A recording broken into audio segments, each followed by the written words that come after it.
तमहि भाई।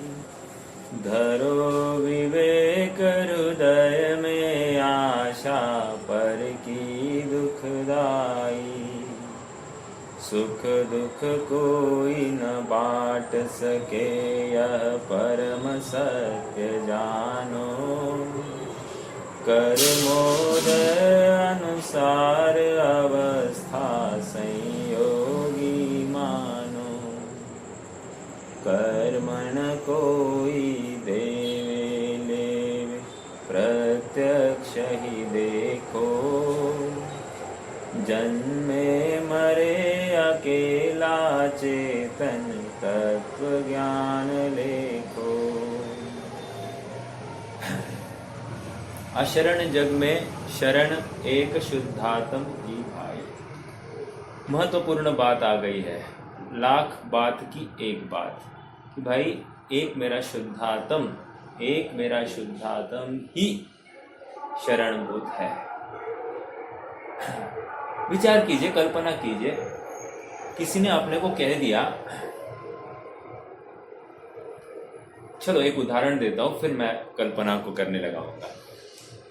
एक ग्रीक का राजा था और उसको किसी भविष्यवेत्ता ने कहा था कि जब भी आकाश से बाण आते दिखेंगे उस समय में तुम्हारी मौत हो जाएगी, तब तक तुम्हारी मौत नहीं होगी। लेकिन जब भी वो युद्ध की तरफ जाता, युद्ध भूमि में जाता, तो एक बार उस भविष्यवेत्ता को मिलता और उसको पूछता मेरी मौत तो होगी या नहीं होगी, मैं जिंदा लौट कर आऊंगा कि नहीं। और भविष्यवेत्ता कहता कि लौट आओगे तुम। तो बस अब वो युद्ध भूमि पर जाता, लाख संकटों से जूझता और युद्ध मैदान फतेह करके आ जाता। अगली बार फिर से वो पूछने जाता और वो ज्योतिष या भविष्यवेत्ता कहता यू आर इनविंसिबल, तुम अजेय हो, तुम्हारा इस युद्ध में पराभव नहीं होगा। वो फिर से उस मैदान में जाता, युद्ध जीतकर लौट आता। ये उदाहरण। एक बार क्या हुआ, एक बार ऐसा हुआ कि उसने आकाश से बाण आते देख लिए और उतने में वो छिपा हुआ था उसके रथ के पीछे। वो एकदम से आकाश के बाण आगे बोला अभी मौत तो सामने है, इसलिए वो क्या किया, वो रथ से बाहर निकलकर मैदान पर खड़ा हुआ और उसने देखा कि बाण इर्द गिर्द में गिर रहे हैं, वो मर नहीं रहा है। उतने में उसका सेनापति आता है और कहता है कि इन बाणों से आपकी मौत होने वाली नहीं, ये युद्ध आप जीतने वाले हैं, ये युद्ध आप जीतने वाले हैं, इसलिए लड़ना चालू करो। सेनापति कह रहा है राजा को। तो अच्छा, उसने कहा मैंने भविष्यवेत्ता मैं मिल के आया, क्योंकि इस बार ये मिला नहीं था, ये ऐसे ही निकल गया था युद्ध भूमि पर और सेनापति मिलकर आया था। और सेनापति ने कहा ये युद्ध लड़ा और युद्ध जीतकर लौट आया। ये उदाहरण जो दे रहा हूं मैं आपको, उस उदाहरण में एक तत्व छिपा है। यदि कोई हमको कहे तू अजेय है, तू अमर है, तेरा कभी नाश होता नहीं है, अग्नि तुझे जला नहीं सकती, इतना ही बोल दे, अब तुझे कोई मार काट नहीं सकता, ऐसी दुर्दम्य शक्ति तुझ में है, तेरी सत्ता का नाश करने में जगत की अनंत सत्ताएं भी लग जाए तो वो तुझे मिटाने में समर्थ नहीं है। बस इतनी सी बात सुनकर वो जोश, वो होश, वो हौसला बुलंद होता है कि नहीं होता है? किस बल पर हुआ? जिस प्रकार उस राजा को इतना ही खबर हुआ कि मैं मरने वाला नहीं हूं, उसी प्रकार मुझे यदि पता चले कि मैं मरने वाला नहीं हूं, तो बात बदल सकती है कि नहीं? बिल्कुल बदलती है। हमारा नजरिया, हमारा अप्रोच विषयों को देखने का बिल्कुल बदल जाता है, एकदम 180 डिग्रीज हो जाता है। आज तक हम भयभीत होकर प्रसंगों के साथ, विषयों के साथ, संयोगों में रुल रहे थे, उसमें अपना बर्ताव हो रहा था, लेकिन अब निश्चिंत, निराकुल, निर्भय होकर हमारी प्रवृत्ति हो रही है। इसका आधार क्या है? इसका आधार एकमात्र ये खबर है कि अब मैं मरने वाला नहीं। समझ में आ रहा है? मैं मतलब वो शुद्धात्म तत्व, मैं मतलब ये शरीर की बात चल ही नहीं रही है। ओके, कहने की बात इतनी ही है कि स्वभाव का भान, वस्तु का यथार्थ स्वरूप जब तक समझ में नहीं आता है, तब तक भय बरकरार रहता है, आकुलता बरकरार रहती है, डिप्रेशन बरकरार होता है, हाँ, और तृष्णा, वासनाएं पनपती रहती है। अपने को आधा अधूरा देखना, इनकम्प्लीट देखना, ये उसका परिचायक होता है। निष्कर्ष की बात इतनी ही है, स्वरूप को समझे बिना अपना काम नहीं होता। जिस प्रकार राजा को खबर है कि मैं मरने वाला नहीं, इतने बल पर वो लाख संकटों से भी घिरा है, तो भी उनको उनके साथ जूझने की सामर्थ्य इसमें, मतलब वो हौसला, वो बुलंदी इसमें है, क्योंकि उसको मालूम मैं मरने वाला नहीं। उसी प्रकार मैं लाख संकटों से जूझ रहा हूं, तो भी मेरा स्वरूप का नाश नहीं होगा। ये जिसको विश्वास हुआ है वो सुखी होता ही होता है। एक बात और, हाँ, कल बहन जी का भी प्रश्न था। क्या प्रश्न था? हम भेद विज्ञान करते हैं। देखो, भेद विज्ञान हम कब करते हैं? प्रश्न है, कब करते हैं? प्रतिकूल संयोगों में करते हैं क्या? उत्तर दीजिए सब लोग, कब करते हैं? कब करते हैं भेद विज्ञान? अरे गया काम। कब करते हैं? बोलो फटाफट, बोलो कब करते हो? प्रतिकूल, प्रतिकूल प्रतिकूल संयोगों में करते। आपका किसका कुछ कहना है क्या इसमें? यहाँ तो हम दो पात्र है, दोनों ने कहा प्रतिकूल संयोगों में हमको भेद विज्ञान करना चाहिए। आपको क्या कहना है? कोई बताएगा?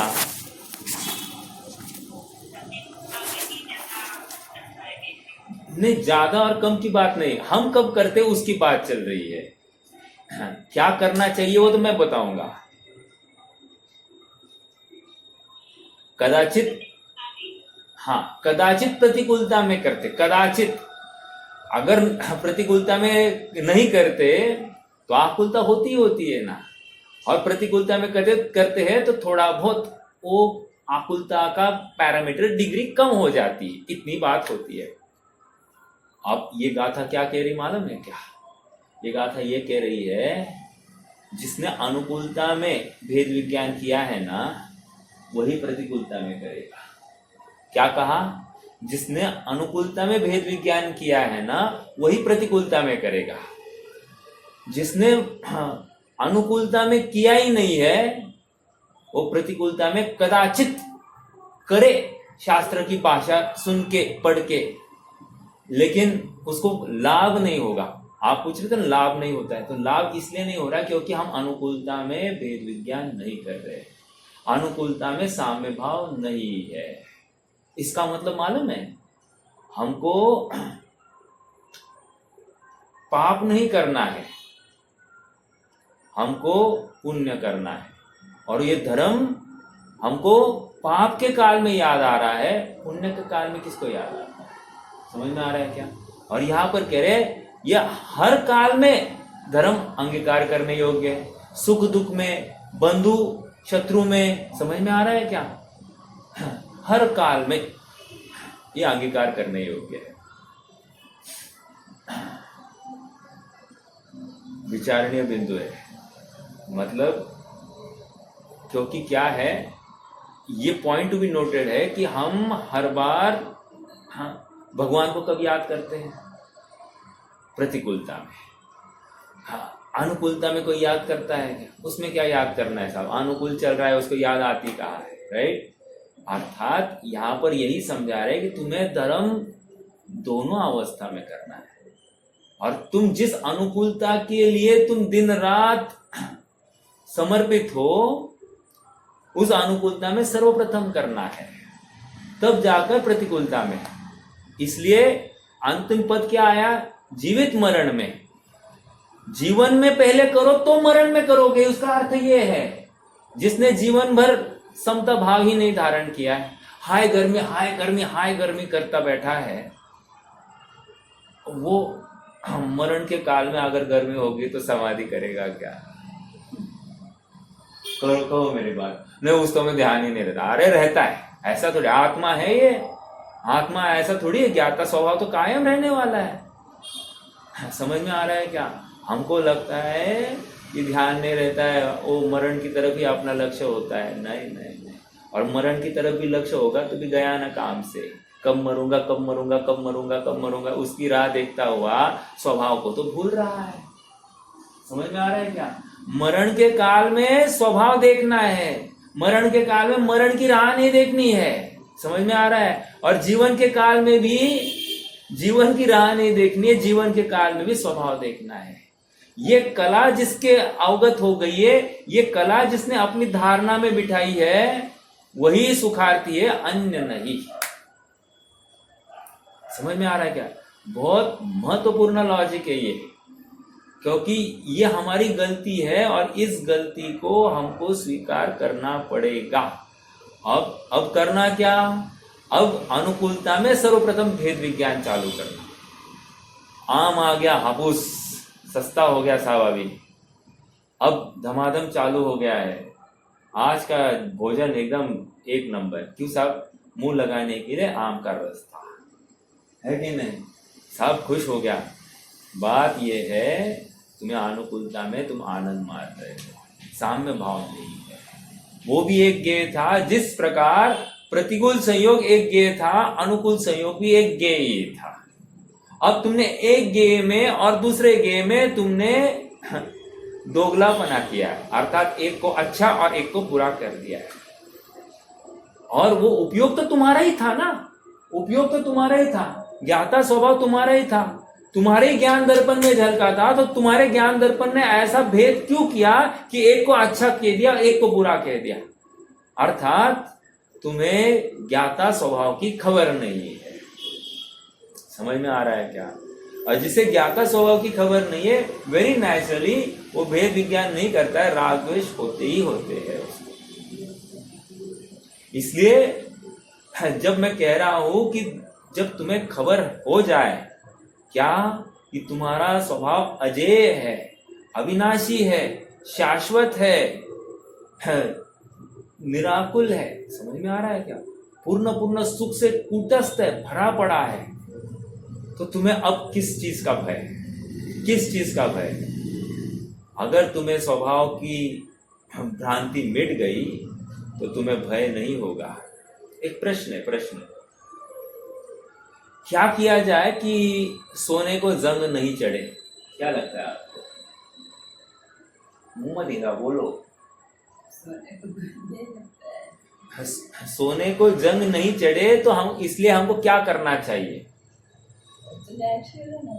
क्या प्रश्न है साहब? प्रश्न ही गलत है। सोने को जंग लगता नहीं, क्यों नहीं लगता है? क्योंकि उसका स्वभाव ही ऐसा है कि जंग लगता ही नहीं है। कितना भी पानी में रखो जंग लगेगा ही नहीं, स्वभाव ही है, अप्रभावित तत्व है। उसी प्रकार मेरा स्वभाव ही ऐसा है कि मैं हर चीज का ज्ञान करूं, यह स्वभाव है। और दूसरी बात, मेरा स्वभाव ही ऐसा है कि मैं निरंतर आनंद से भरपूर रहूं, यह भी मेरा स्वभाव है। समझ में आ रहा है? अब जिसको अपने स्वभाव की भ्रांति हो गई है, वो क्या करता है? पर में सुख ढूंढता है और उसको जितना सुख मिलता है उसमें उसकी आकुलता बनी रहती है। समझ में आ रहा है क्या? क्योंकि पर में सुख नाम की गुण है नहीं, इसकी कषाय की मंदता को लेकर वो नापता है सुख उसमें से, और भ्रांति बनी रहती है। आइए आज हमको गाथा का अर्थ भी करना है, तो एक बार देखते हैं। देखो गाथा का पाठ करेंगे पहले।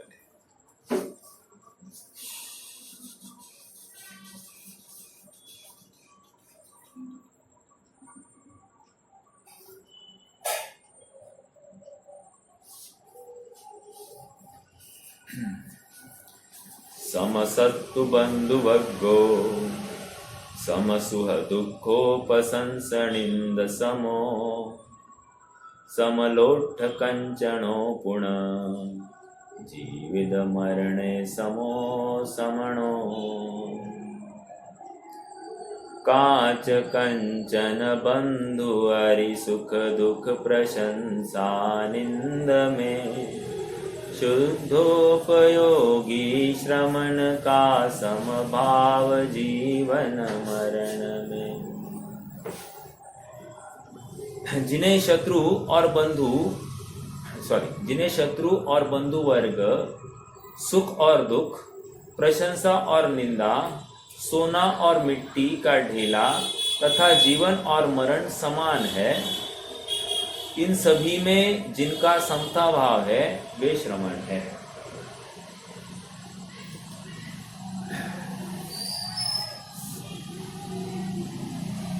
एक केस इमेजिन कीजिए, भगवान के सामने कोई बहुत माँ बहन की गाली दे रहा है भगवान को, ओके, और एक केस ऐसी है कि हमको कोई माँ बहन की गाली दे रहा है। भगवान क्या करे और मैं क्या कर रहा हूं? अर्थात भगवान ज्ञाता दृष्टा, भगवान के तो ज्ञान में सब कुछ झलक रहा है। यूं कहो कि भूतकाल भविष्यकाल की सब झलक रही है।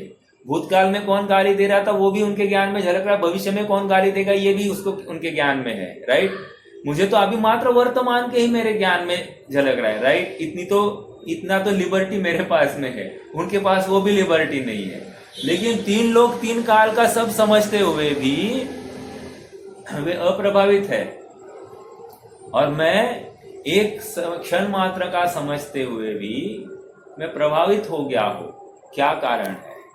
कारण इतना ही है, ज्ञाता स्वभाव का अनभ्यास। समझ में आया? उस धारणा ज्ञान में मेरे ज्ञाता स्वभाव का दृढ़ संकल्पित ऐसा चित्रण नहीं हुआ है, श्रद्धान नहीं हुआ है। समझ में आ रहा है क्या?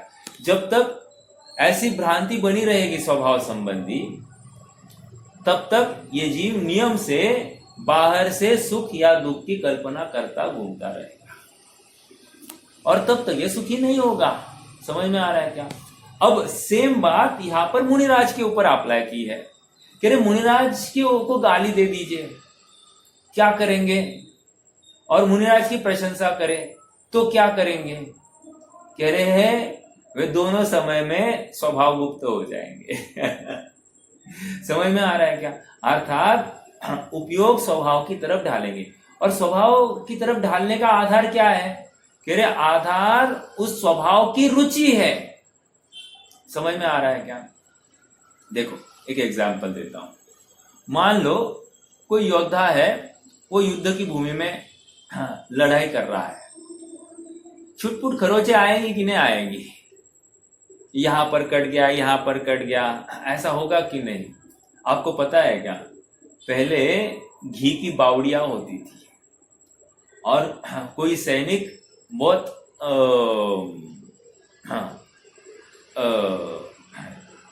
उस युद्ध में वो शस्त्र के घात से बहुत पीड़ा हो गई है, अर्थात उसके पूरा शरीर शस्त्र के घात से युक्त हुआ है, तो इनको कुछ नहीं, वो घी की बावड़ी में डुबोकर रख देते थे थोड़ा देर के लिए, और फिर निकाल देते थे। वो एक काम कर जाती थी, उनके शरीर को ठीक करने का काम कर जाती थी। चलो मुझे तो ये कहना है कि युद्ध की भूमि में छोटी बड़ी जख्में चोटें तो आती होगी ना, उसके तरफ उस योद्धा का ध्यान लक्ष्य है क्या? है क्या? क्यों नहीं है? क्योंकि उसका लक्ष्य, उसका पूरा उपयोग शत्रु को हराने के ऊपर है, अर्थात युद्ध जीतने के ऊपर है, राइट? उसी प्रकार यहां पर ये आत्मरूपी योद्धा, इसके भी सामने बहुत सारे अनुकूल प्रतिकूल संयोग खड़े हैं और इन प्रतिकूल संयोगों से ये चोटिल हुआ है, राइट? हुआ है चोटिल, लेकिन इसका लक्ष्य अपने भूमि की तरफ है, अर्थात अपने युद्ध की तरफ है। उसको अपने में से जो मिथ्यात्व है, उस मिथ्यात्व का अभाव करना है, स्वभाव की प्राप्ति करनी। मिथ्यात्व का अभाव करना ये भी नास्तिक परक है, सचमुच स्वभाव की प्राप्ति करनी है। उस ध्येय को लेकर ये, उस मिशन को लेकर ये आगे बढ़ा है। तो रास्ते में आने वाली जितनी भी निंदा के वचन है, कटुक वचन है, असाता के प्रसंग है, उपसर्ग आदि के प्रसंग है, संयोग वियोग के प्रसंग है, समझ में आ रहा है क्या? इन सब में वो एकदम उसका उपयोग वहां से हटाता हुआ स्वभाव संयोग किया है। क्यों?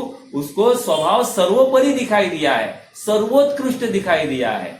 हाँ, उसमें कुछ इनकम्प्लीट दिखाई ही नहीं दे रहा है। जब ऐसी अपनी शाश्वत वस्तु है तो कौन होगा जिसका उपयोग बाहर भटकेगा? समझ में आ रहा है क्या? आप पकड़ना, थोड़ा सा ये लॉजिक है। हमको लगता है कि हम कैसे टैकल करें, टैकल करना ही नहीं है, वो अपने में प्रवेश हुआ ही नहीं, ऐसा नक्की करना है तो टैकल करने की बात ही नहीं खड़ी होती है। समझ में आ रहा है क्या? हम अभी भी संयोगों को टैकल करने की चेष्टा कर रहे हैं, अर्थात उसमें भेद विज्ञान नहीं कर रहे, क्योंकि ज्ञाता स्वभाव का निर्णय नहीं है। उस ज्ञाता रूप दर्पण में सब वस्तुएं झलक रही है, उसका स्वभाव झलकाना है। और सुनो, सामने वाले ने जिस समय में गाली दी है ना, उसी समय यहां पर एक ज्ञान दर्पण पर चित्र हुआ है, उसी समय में चारित्र मोह में कषाय हुई है। समझ में आ रहा है क्या? अर्थात चारित्र मोह को, इस जीव के चारित्र मोह को खबर, मतलब चारित्र मोह को खबर नहीं है कि अभी निंदा का वचन आने वाला है। ज्ञान दर्पण को खबर नहीं है कि अभी उस निंदा का प्रतिभास होने वाला है, इसको ज्ञान दर्पण को खबर नहीं है। लेकिन आश्चर्य की बात, जिस समय में सामने गाली खड़ी है, निंदा के वचन खड़े, उसी समय में ज्ञान दर्पण पर ऐसा चित्र खड़ा हो रहा है। ऐसा नहीं है कि निंदा का वचन पहले और उसके अगले समय में प्रतिभास, ऐसा नहीं है। अब मेरा प्रश्न है, जब समय की एकता है, काल प्रत्याशक्ति है, तो सामने वाली वस्तु मेरे सुख दुख का कारण कैसे हुई? प्रश्न है। आप समझ रहे क्या मैंने क्या किया है, तर्क क्या खड़ा किया है? नहीं, उपयोग की कमी है ना। हाँ, तो बैठने का क्या लाभ हुआ? हाँ, कोई उत्तर दे सकता है क्या? जब दोनों कार्यों की एक समयता है तो हमारा उस सामने वाले निमित्त के ऊपर क्रोध करना या राग करना कब, कहां तक योग्य है?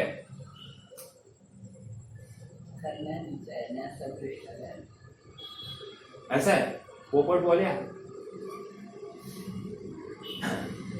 देखो, हम कहते हैं, कोई कहता है कि करना नहीं चाहिए।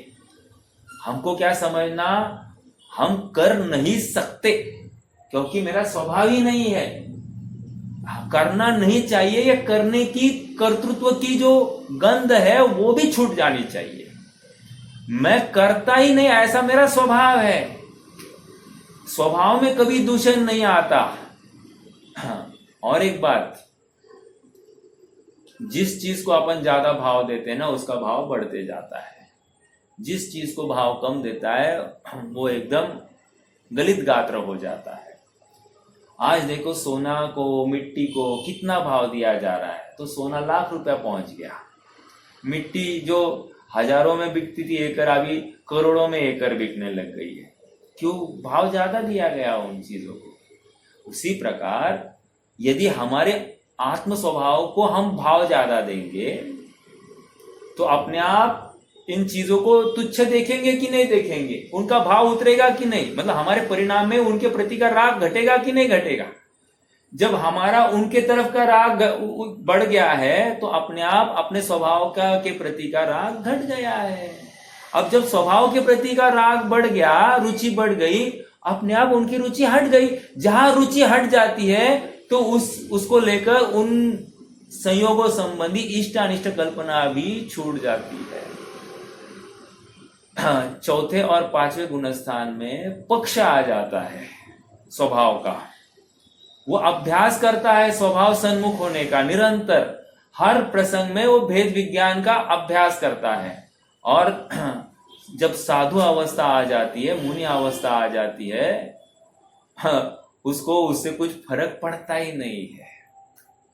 हाँ, गज सुकुमार कैसे अरे इतना कोमल तन था, राजकुमार का जीव था वो, और 16 साल की कच्ची उम्र है यार, मतलब कोई बहुत बड़ी नहीं है। 16 साल का लड़का, उसकी स्किन, मतलब राजकुमार को क्या होता है, मतलब उसको कौन सी कठिनाई है, उसके हाथ कौन से रफ हुए होंगे, उसके पैर में कोई कांटा, मतलब वो मखमल के ऊपर ही चला होगा कदाचित, ऐसी उसकी सब ठाट बाट होगी। ऐसा जीव, उसके डायरेक्टली उसके सर पर वो जलती हुई सिगड़ी रखी गई है। आप विचार करो वो कैसे सह गया, आगे क्या आधार है उसके सहने के लिए। अरे स्वभाव की रुचि का इतना जोर चढ़ गया कि बाहर की सारी बातें गौन हो गई, शरीर मैं हूं ये भी भूल जाता है जी, शरीर की रुचि छूट जाती है, अपने आप भेद विज्ञान हो जाता है। ओके, ये है भेद विज्ञान की बात। जहां पर स्वभाव का भ्रम है वहां पर तड़पना पड़ता है।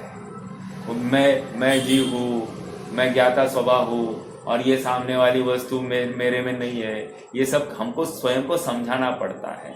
केस स्टडीज है ये, अभी तक क्या है, केस स्टडी में ही है।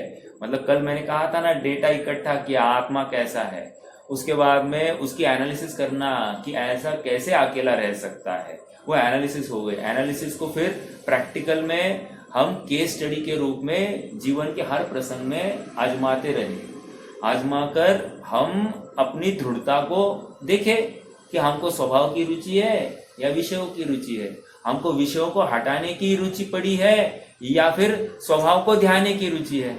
और आप पाओगे कि हमको विषयों को हटाने की रुचि पड़ी है या फिर अनुकूल संयोगों को बनाए रखने की रुचि पड़ी है। हाँ, देखो एक एग्जाम्पल देता हूं। अज्ञानी कैसे विचार करता है। अज्ञानी, मान लो अज्ञानी जंगल में है, ठीक है, और कदाचित मुनि अवस्था में है। ओके, अब उसकी विचारधारा देखो क्या होगी। शेर आ गया है, शेर खा रहा है, अब वो विचार कर रहा है शेर से बच गया तो मैं और धर्म करूंगा, और शेर से नहीं बचा तो मैं शेर को तो कुछ नहीं करूंगा। क्या कह रहे हैं मैं शेर को कुछ नहीं करूंगा और बच गया तो मैं बहुत धर्म करूंगा।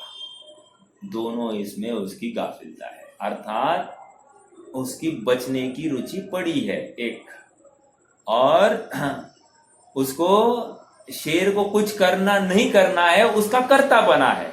आप पकड़ रहे हैं क्या? अर्थात नियम से वो शरीर का स्वामी बन के बैठा है।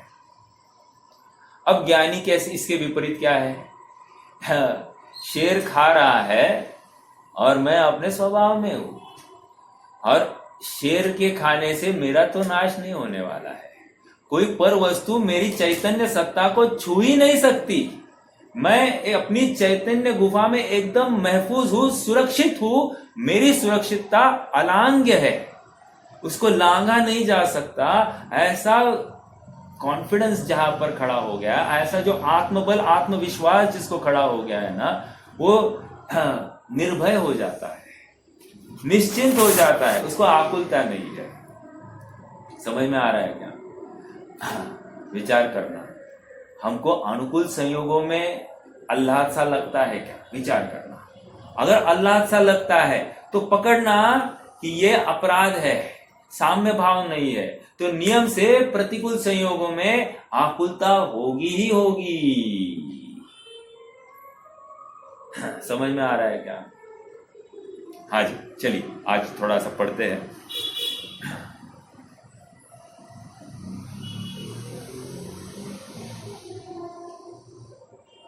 आचार्य अमृतचंद्र इस गाथा के भाव को तत्व प्रदीपिका टीका में इस प्रकार स्पष्ट करते हैं। पेज नंबर है 162 पर है अपन, है ना। संयम सम्यक दर्शन ज्ञान पूर्वक चारित्र है। संयम किसको कहा? सम्यक दर्शन ज्ञान पूर्वक चारित्र है। मतलब चौथे और पांचवें गुणस्थान में जिस आत्मा को निर्णय करके अनुभवा था, अब ऐसा प्रसंग बन गया है कि इसी आत्मा के अलावा अन्य कुछ भी कार्य में जमने रमने का भाव ही नहीं हो रहा है, कोई भी सुहाती नहीं है। जैसे अज्ञानी को एकांत खाता है, अर्थात एकांत उसको बहुत आकुलता उत्पन्न करता है, और यहाँ पर ज्ञानी को एकांत उसको आनंद का कारण बन रहा है, अर्थात वो सर्व प्रकार से अपने आत्मा को ही ध्यान के लिए प्रयासरत हो गया है। इसका मतलब संयोगों में उसको आकुलता होती होगी? ऐसा नहीं। हाँ, संयोगों में भी वो अपने आप को अकेला देखता है। समझ में आ रहा है क्या? वो आती है ना बात, क्या एक पिता अपने बेटे को यहां से दिल्ली भेज रहा है, ट्रेन में बिठा दिया है बेटे को, और रिजर्वेशन है, सब कुछ है, और बिठाकर घर पहुंच गया। अब वो पत्नी पूछती है, बेटे को बिठा दिया? हाँ बिठा दिया। फिर मायूस क्यों हो? जगह तो मिल गई? हाँ मिल गई। हाँ फिर क्या प्रॉब्लम क्या है, आप मायूस क्यों हो? वो अकेला गया है। अरे क्यों, कोई नहीं था क्या गाड़ी में? नहीं, गाड़ी तो पूरी की पूरी भरी थी, लेकिन लड़का तो अकेला गया।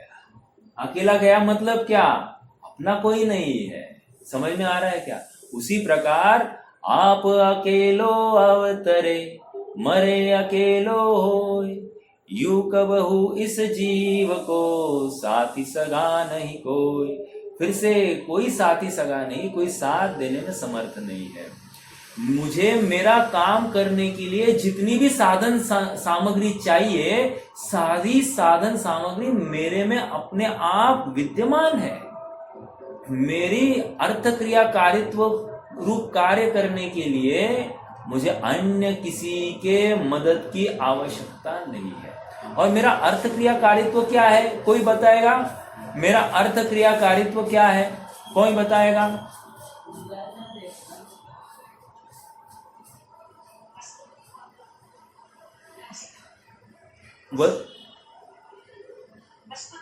वस्तुत्व गुण। हाँ हाँ बराबर है, वस्तुत्व गुण ही है अर्थ क्रियाकारित्व, मतलब वस्तुत्व गुण।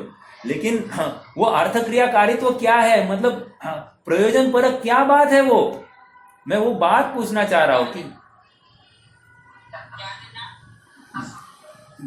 यस, ज्ञान आनंद सुख वीर्य बल, ये सब मेरा स्वभाव है, ये मेरा अर्थ क्रियाकारित्व है।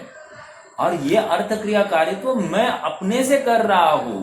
ये विश्वास लाना, मैं यहां से बोल रहा हूं इसलिए आपको ज्ञान हो रहा है, ये बात गलत। आपके ज्ञान में दर्पण पर इस समय में ऐसा ही प्रतिभास हो रहा है। अरे कितनी जबरदस्त बात है ये।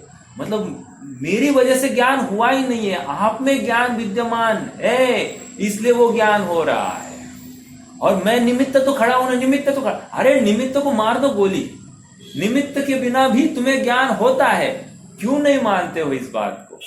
ऐसा भी है, क्योंकि उपादान में अगर सामर्थ्य नहीं है तो निमित्त कुछ कराने में समर्थ नहीं, और उपादान में सामर्थ्य है तो निमित्त की आवश्यकता भी नहीं। समझ में आ रहा है क्या?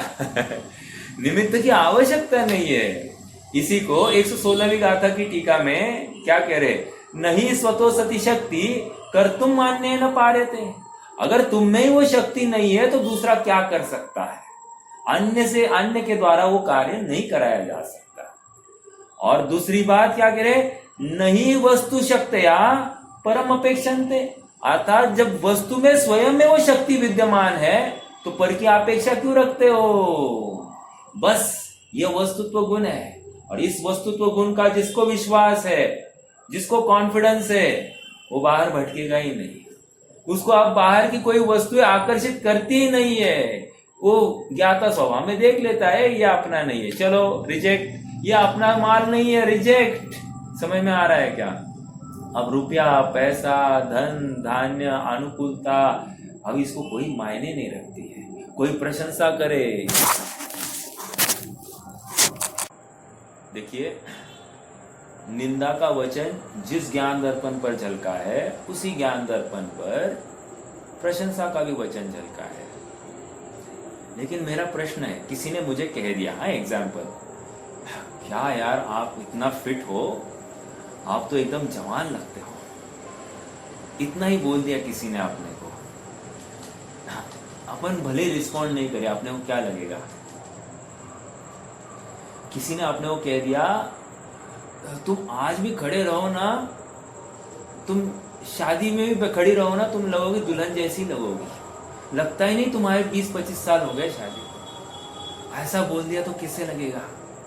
वो कॉम्प्लीमेंट कैसे लगेगा? और बस कदाचित कोई आपने को बोल दे, क्या यार तुम्हारी उम्र नहीं लेकिन तुम बूढ़े बहुत दिखाई दे रहे हो, क्या है ये? तो कैसे लगेगा? बस ये वचन ही, दो ही वचन है। एक वचन से हमको भले रिस्पॉन्ड नहीं किया, लेकिन अंदर एकदम आह्लाद सा लगा, राइट? और एक वचन में किसने कहा, क्यों भाई एकदम फिट रह रहे हो, क्या बात है? हाँ बिल्कुल मेंटेन करके रखा है, बस खुश हो गया। समझ में आ रहा है क्या? ये प्रशंसा के वचन बहुत खतरनाक है। अर्थात सच में देखना है ना, प्रतिकूलता में कदाचित ये जीव गाफिल नहीं होता है, तत्व निर्णय कर लेता है, जैसे बहन जी भी कल कह रही थी। लेकिन अनुकूलता में इन वचनों को सुनकर सचमुच ऐसा है क्या, एक बार फिर से आईने में देखने जाएगा, अपने को फिर से देखेगा, उसको किस एंगल से मैं अच्छा दिखा। वो विचार करने जाता है कि सामने वाले को मैं किस एंगल से अच्छा दिखा। अब प्रश्न ये है, ये जो शरीर था इसमें आत्मा का क्या कर्तव्य, क्या रोल है, एक। और दूसरी बात, सामने वाले का क्या है इसमें योगदान? मेरे अच्छाई में या बुराई में सामने वाले का क्या योगदान है? मैं अच्छा दिख रहा हूं या गंदा दिख रहा हूं, जो कुछ है इसमें सामने वाले का क्या योगदान है? नहीं। और इसमें मेरा भी तो क्या योगदान है वर्तमान में? कुछ भी नहीं। समझ में आ रहा है क्या? ये संयोग है, जिसको संयोग कहा जा रहा है। सचमुच ये मैं हुई नहीं, ऐसी खबर जिसको पड़ गई है, अब उसका इस शरीर के प्रति, इसकी अच्छाई में या बुराई में कोई अंतर नहीं दिखता है। समझ में आ रहा है? इसके प्रशंसा में और इसकी निंदा में इसको कुछ अंतर ही नहीं दिखाई दे रहा है। क्यों? ये मैं हुई नहीं, ये प्रशंसा परक वस्तु मैं नहीं हूं, और ये निंदा परक वस्तु भी मैं नहीं हूं। ओके, समझ में आ रहा है क्या? क्योंकि प्रशंसा निंदा उस संयोग की होगी। Getting me? हाँ, ये जीवन मरण उस वस्तु का होगा। समझ में आ रहा है क्या? मेरा तो कुछ होने वाला नहीं है, ऐसा कॉन्फिडेंस जहां पर उत्पन्न हुआ है, वो ज्ञान पर्याय अर्थात वो धारणा ज्ञान वो एकदम सक्षम हुआ है भेद विज्ञान के लिए। अब इस धारणा ज्ञान के सामने कोई भी गेय लेके आ जाओ, वो प्रभावित नहीं होता। वो अपने को सिद्ध समान शुद्ध देखने लग गया है। समझ में आ रहा है क्या? उसको अपनी शुद्धता का विश्वास हो गया है, अपनी अजर अमरता का विश्वास हो गया है। स्ट्रॉन्ग कन्विक्शन, दुर्दम में इच्छा शक्ति चाहिए, तब जाकर ऐसा विश्वास उसको आता है। ओके। देखो, संयम, सम्यक दर्शन, ज्ञान पूर्वक चरित्र है, चारित्र है, चारित्र धर्म है। एक कहा की बात है, आपको मुझे बताना है। धर्म साम्य है और मोह क्षोभ रहित आत्म परिणाम ही साम्य है। कौन बताएगा? हाँ, कौन बताएगा?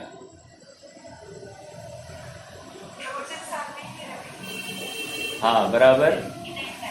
कौन सी? 99 नहीं है, 7 नंबर की गाथा है। 7 नंबर, 7 नंबर की गाथा है। चारित्रम खलु धम्मो, धम्मो जो सो समोतिनी दिठो। चारित्र ही धर्म है और धर्म साम्य भाव है। वो पॉइंट देखो, उस पॉइंट को आज यहाँ पर लाकर खोला है। साम्य भाव किसको कह रहे? लेकिन चारित्र खलु धर्म एक, और वो धर्म साम्य भाव है 2। फिर तीसरी बात क्या कही? मोह खोह विहीनो, मोह और क्षोभ से रहित। मोह और क्षोभ से रहित। मोह मतलब अपनत्व करती हुई परिणति, और क्षोभ मतलब कषाय से रहित। हाँ, मोह खोह विहीनो परिणामो अपनो समो। ऐसा परिणाम ही साम्य भाव है। समझ में आ रहा है? देखो, चारित्र इक्वल टू धर्म, और वो धर्म इक्वल टू साम्य भाव। क्या कहा? A equal to B, B equal to C. Okay. अब क्या कहा आगे अगली लाइन में? मोह और क्षोभ रहित परिणाम ही साम्य भाव है। अर्थात वो धर्म किसको कह रहे हैं? मोह और क्षोभ से रहित परिणाम ही धर्म है, और मोह और क्षोभ से रहित परिणाम ही चारित्र है। आप पकड़ रहे हैं क्या ये बात? ये सेम बात यहां पर लिखी है। देखो कहाँ का प्रसंग कहां पर जोड़ रहे हैं आप देखो। मतलब सातवीं गाथा का कंटिन्यूएशन यहां पर है, यह हमको स्वीकार करके आना चाहिए। आचार्य देव सातवीं गाथा से लेकर आज विचार करो, हमको 1 साल के ऊपर हो गया है ये प्रवचन सार ग्रंथ की चर्चा करने में। हाँ, विचार करो, आचार्य देव रोज 1 गाथा लिख रहे होंगे, तो उनको भी 241वीं गाथा चल रही है, तो 241 दिन तो हो गए होंगे कि नहीं होंगे? अर्थात 7वीं गाथा से लेकर 235 दिन तो हो गए कि नहीं? तो 235 दिन के बाद में वो सेम गाथा लिख रहे हैं, मतलब उस गाथा के भाव को खोल रहे हैं, ये कह रहा हूं। हाँ, देखो अब देखो, ये बात भी है ना, ये टीकाकार की दृष्टि में है। आचार्य देव ने तो लिख दिया, टीकाकार ने ये बात लिखी है। वैसे आप तत्वार सूत्र देख लेना, तत्वार सूत्र की टीका जितनी जबरदस्त है ना, तत्वार सूत्र, नॉट तत्वार सार, तत्वार सूत्र की टीकाओं को, तत्वार सूत्र को एकदम रंजक करने के लिए उसकी टीकाओं ने बहुत बड़ा योगदान दिया है। वो जिस प्रकार से प्रेजेंटेशन किया है ना, शिष्य शांत बैठा है, या फिर जैसे संयम को मोक्ष मार्ग, मतलब सम्यक दर्शन ज्ञान चारित्राणी मोक्ष मार्ग, ऐसा कहा बराबर। और छठवें अध्याय में, 6वें या 7वें अध्याय में देव आयु के कारणों की चर्चा चल रही है, या देव आयु के आश्रयों की चर्चा चल रही है, और बंध की चर्चा चल रही है, मेरे ख्याल से 8वां अध्याय होगा। और वहां पर संयम भाव को देव आयु के बंध का कारण कहा। वहां पर शिष्य खड़ा हुआ और बोल रहा है, भाई साहब आपने पहली सूत्र में बोला कि ये मोक्ष का कारण है, और यहाँ पर कह रहे हैं ये संयम को आप बंध का कारण कह रहे हो, हम कौन सी बात माने? मतलब शिष्य की जागरूकता कितनी है ये आप पकड़ रहे होंगे। सेम बात यहाँ पर है। अमृतचंद्र स्वामी ने उस 7वीं गाथा के भाव को उठाकर यहाँ पर रखा है। ये कितनी लॉजिकल प्रेजेंटेशन है, ये आपको खबर, मतलब ख्याल आता होगा। मतलब कोई टाइम पास किया नहीं है, और इनको एक्स्ट्रा लिखने के लिए कोई मतलब मार्क्स मिले हैं ऐसा भी नहीं है, कोई उनका सम्यक तो अधिक हुआ है ऐसा भी नहीं है। उल्टा यूं कहूं कि ये ज्यादा लिखते बैठने में वे अपने स्वभाव से वंचित रहे हैं। समझ में आ रहा है क्या? स्वभाव से वंचित रहे हैं, लेकिन हमारे लिए कितना कारगर है आप पकड़ रहे होंगे इस बात को। देखो क्या कह रहे हैं, संयम सम्यक दर्शन ज्ञान पूर्वक चारित्र है, चारित्र ही धर्म है, धर्म साम्य है, और मोह क्षोभ रहित आत्म परिणाम ही साम्य है। A equal to B, B equal to C, C equal to D, और therefore A equal to B, A equal to D, ऐसा कर रहे हैं ये सब। हाँ, इसलिए साम्य संयत का लक्षण है, अंडरलाइन दिस। संयमी का लक्षण क्या है? साम्य भाव। हम जो कहते हैं ना, क्या हम साम्य भाव रखते हैं, हम साम्य भाव रखते हैं, वो साम्य भाव नहीं है। जिसका उपयोग बाहर है, इंद्रियों का अवलंबन करता पाया जा रहा है, वो साम्य भाव नहीं हो सकता। ठीक है, हम साम्य भाव का पक्ष लेने की कोशिश करते हैं, वो साम्य भाव नहीं है। स्वभाव का विकल्प करना, ये साम्य भाव कहाँ से लाया? स्वभाव में निर्विकल्प स्थिति होना वो साम्य भाव है। अर्थात अपने स्वभाव में जमते रमते इस प्रकार वो मग्न हो गया है, अब उसको बाहर की कुछ खबर ही नहीं है।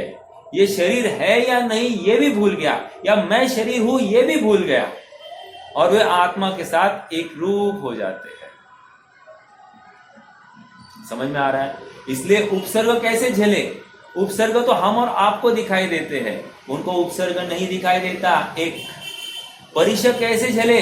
अरे परिचय हम और आपको दिखाई दे रहे हैं, उनको परिचय ही नहीं दिखाई देता। हाँ, इसलिए संत साधु बन के विचरू, वह घड़ी कब आएगी? कब आएगी? जब मैं अनुकूलताओं में साम्यता का अभ्यास करूंगा, या अनुकूलता से भी मैं अपने आप को विरक्त कराऊंगा। समझ में आ रहा है क्या?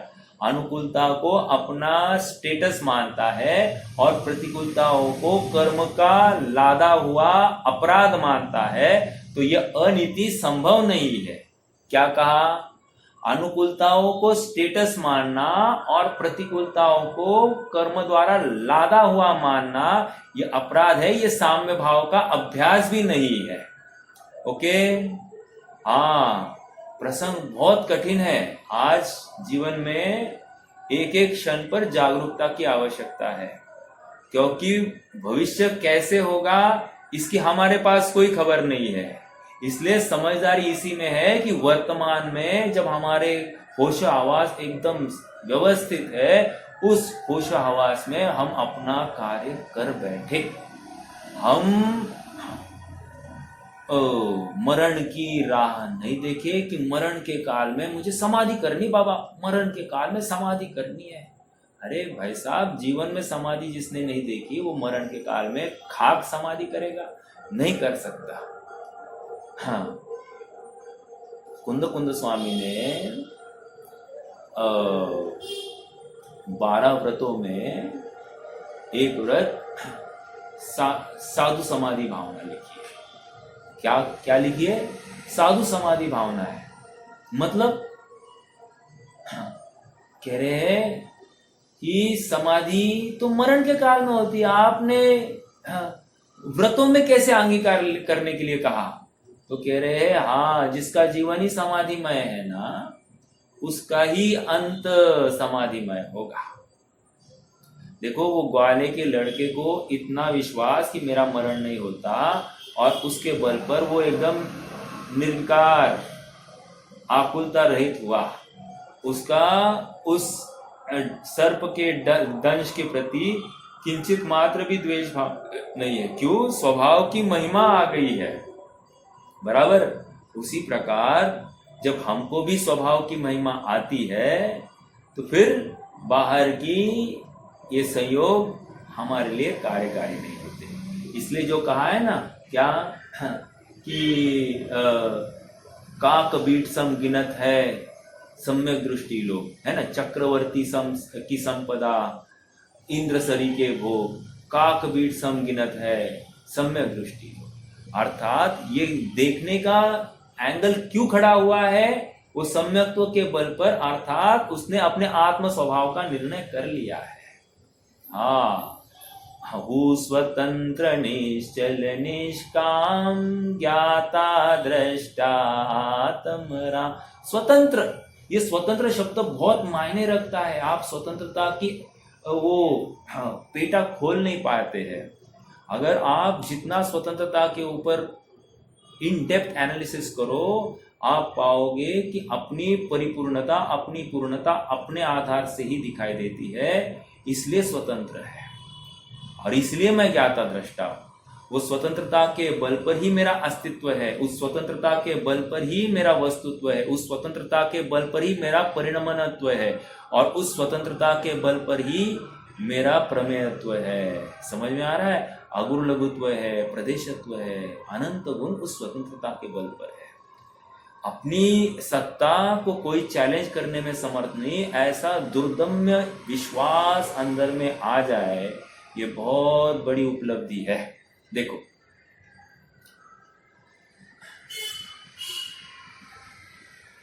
इसलिए साम्य संयत लक्षण, संयत का लक्षण है।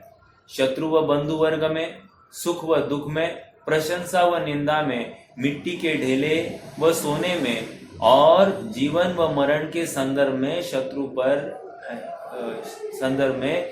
पर है, वह बंधु वर्ग स्व है, सुख आह्लाद है, दुख परिताप है, प्रशंसा उत्कर्षण अर्थात उन्नति है, और निंदा अपकर्षण अर्थात अवनीति है।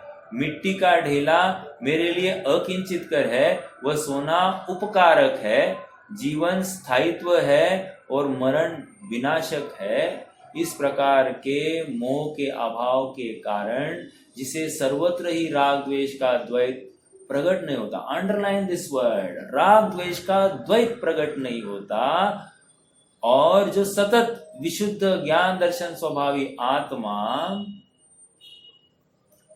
मिट्टी सोना और जीवन मरण को निर्विशेषतया ही ज्ञेय रूप जानकर ज्ञानात्मक आत्मा में उसकी परिणति अचलित हुई है, उस पुरुष को सर्वथा साम्य है, संयत का लक्षण है।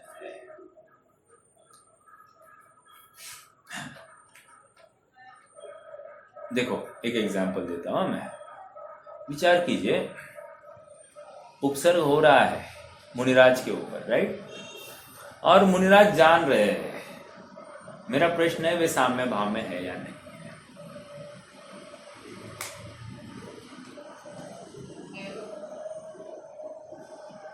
एक उत्तर है और दूसरा उत्तर वे साम्य भाव में नहीं है। क्यों क्यों क्यों? जब साम्य भाव की डेफिनेशन ये हुई है कि आत्मा में स्थिति ही साम्य भाव है, अर्थात वो शुद्धोपयोग ही साम्य भाव है, फिर यदि मुनिराज जान रहे हैं तो उनका उपयोग बाहर ही है, और किसी मात्रा में उनको संज्वलन कषाय है कि नहीं है, और कषाय क्या अलग काम करती है क्या? कषाय 100% वहां पर राग या द्वेष करती ही रहेगी। आप पकड़ रहे हैं क्या? चरणान योग भले ही उसको, या द्रव्यान योग कहता है कि कुछ नहीं हो रहा है, वे एकदम निर्मल स्वभाव को ध्यान रहे हैं, लेकिन नहीं, अगर हम इन डेप्थ एनालिसिस करें तो उस काल में भी उनके राग द्वेष पाए जा रहे हैं। हाँ, चूंकि 3 कषाय के अभाव में वो शुद्ध परिणति प्रकट हो गई है, इसलिए हम कह रहे हैं कि वे वीतरागी है। बट ऑनेस्टली जब शुद्धो उपयोग नहीं है, उस समय में साम्य भाव नहीं है। ये एक अपेक्षा है।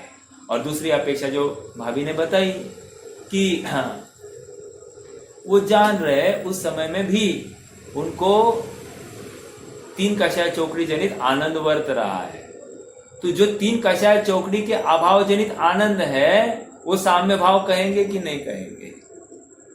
समझ में आ रहा है क्या? वो साम्य भाव कहेंगे, अपेक्षा 2। ओके, बट यहाँ पर हाँ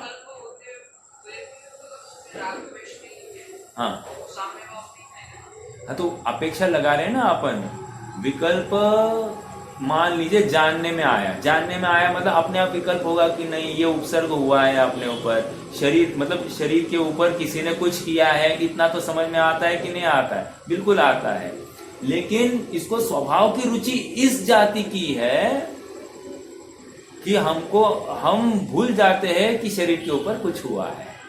जानने में आ रहा है उस समय में भी वो जो रुचि का झुकाव स्वभाव की तरफ है, इसलिए हम कहेंगे कि वो साम्य भाव है। लेकिन लॉजिकली जिस पर्टिकुलर समय में वो जानने में आ रहा है, अच्छे से विचार करें तो उस समय में उपसर्ग देख रहा है ना, उसको उपसर्ग देख रहा है, बट रिएक्ट करना नहीं है। मेरे पास समय नहीं इसके पास देखने के लिए, पर है ऐसा नक्की करता हुआ उपयोग को खींच लेता है अंदर की तरफ और अंदर में स्थित हो जाता है। वो उपयोग की रुचि है। हाँ बोलिए, कोई प्रश्न था क्या?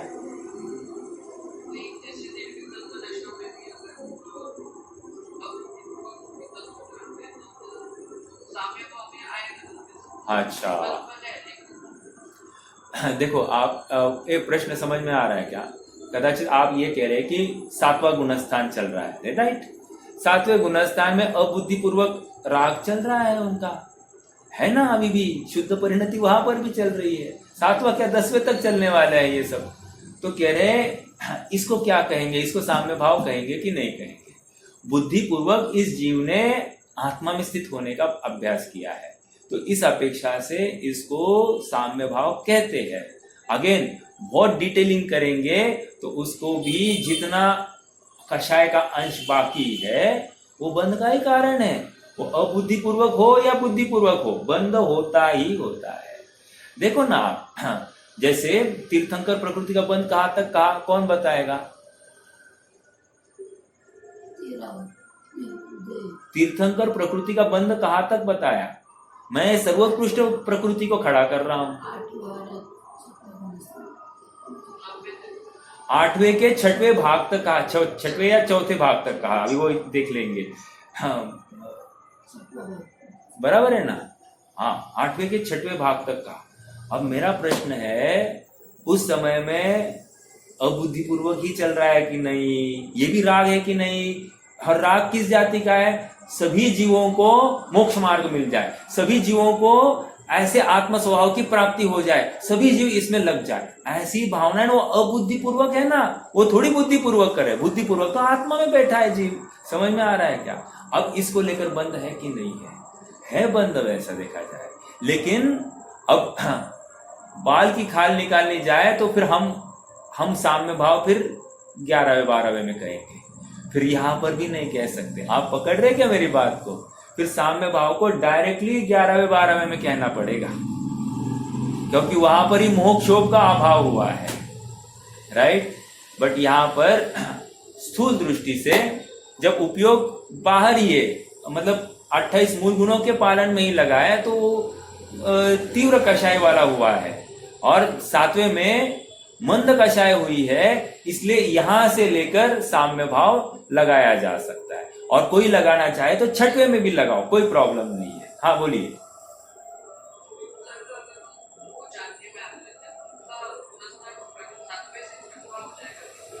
हाँ बहुत अच्छा। यदि उपसर्ग जानने में आया और उपयोग उपसर्ग की तरफ गया तो 6वें में आए हैं, राइट? बट हाँ आ गया, नीचे आ गया जी। और उपयोग उपसर्ग को देखकर उपयोग को अंदर ले लिया, उपसर्ग को देखकर उपयोग अंदर ले लिया। देखो क्या होता है, आप विचार करना कि एग्जाम्पल, हमको कोई काम करने की बहुत जल्दी है, राइट? तो हमको रास्ते से एक स्थान से दूसरे स्थान तक जाना है, और मान लो कि अपनी ट्रेन है और ट्रैफिक जैम हो गई है, ठीक है?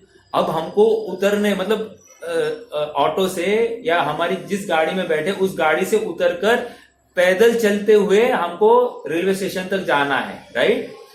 अब आगे हम रास्ते से जब चल रहे हैं उस समय में क्या हो रहा है कि बहुत सारे लोग हैं, हम भीड़ को हटा हटा कर भाग रहे हैं। अब भीड़ को हटा रहे हैं उतने में हमको भी लग रही है, कदाचित भीड़ को भी धक्का पहुंच रहा है, लेकिन उसकी तरफ हमारा ध्यान है क्या? उसकी तरफ हमारा, देखो जानने में आ रही है भीड़ जानने में आ रही है, लेकिन उसकी तरफ हमारा कोई ध्यान है क्या? हमारा लक्ष्य वो ट्रेन चूक न जाए, अर्थात ट्रेन में हम पहुंच जाए, इसकी तरफ है कि नहीं। तो ये जो है ना, ये उपसर्ग जानने में आ गए, जानने में आते हुए भी उनका लक्ष्य, उनका उपयोग स्वभाव की तरफ झुका है, इसलिए जानते हुए भी स्वभाव में इमीडिएटली वो प्रवृत्ति हो जाती। तो जान रहे उतना काल, मान लो छठवा गुण स्थान, और कदाचित किसी जीव का वो जाएगा, बाहर देखकर इमीडिएटली अंदर आ जाएगा, आ जाता है। इसलिए छेदोपस्थापना के अपन ने अनेक अर्थ किए थे। एक अर्थ क्या है, छेदोपस्थापना गुणस्थान कहाँ कहाँ होता है, मतलब छेदोपस्थापना संयम कौन से गुणस्थान में होता है, मेरा प्रश्न ये है।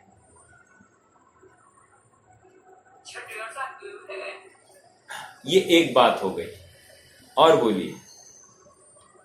तीन अपेक्षा है।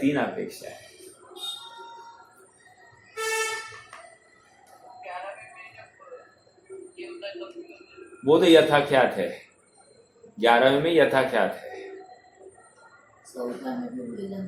देखो छेदोपस्थापना के 3, एक तो मुनिपने का ही छेद हो गया, मिथ्यात्व में आया, फिर से मुनिपने में आ गया, छेदोपस्थापना संयम, ओके।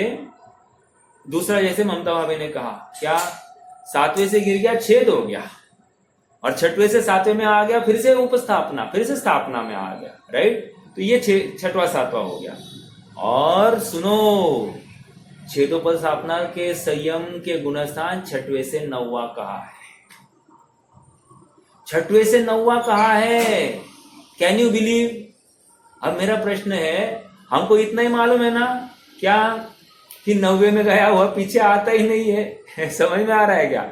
8वें के मरण होने के बाद में तो अलग बात है, मरण हो गया तो उसकी अलग बात, बट 6वें से 9वां गुणस्थान कहा है छेदोपस्थापना का। तत्वार्थ सूत्र की तालिका देख लेना, वहां पर मिल जाएगा आपको। संयम के जो प्रकरण है ना, वहां पर 6वें से 9वां लिखा है। अब ये क्या है हमको नहीं मालूम, मतलब मुझे ये क्यों कहना पड़ रहा है, इसलिए कह रहा हूं कि उपयोग अंदर गया हुआ बाहर आ सकता है, ये कहना है। मतलब 9वें में गया हुआ भी नीचे गिर सकता है, 6वें में आ सकता है, लेकिन वो फ्रैक्शन ऑफ सेकंड्स के लिए होगा, केवल ज्ञान गोचर है वो बात। फ्रैक्शन ऑफ सेकंड्स मतलब फ्रैक्शन ऑफ समय उसके लिए, लेकिन उतने समय के लिए भी तो आया ना बाहर। तो केवल ज्ञान वो इतनी सूक्ष्म बात भी देखकर कह रहा है, इसलिए छेदोपस्थापना संयम के गुणस्थान 6वें से 9वां कहा। समझ में आ रहा है क्या? ऐसा है तो आता भी होगा और नहीं भी आता होगा, अपन नहीं कुछ कह सकते, मतलब इतनी बात तो है। समझ में आ रहा है?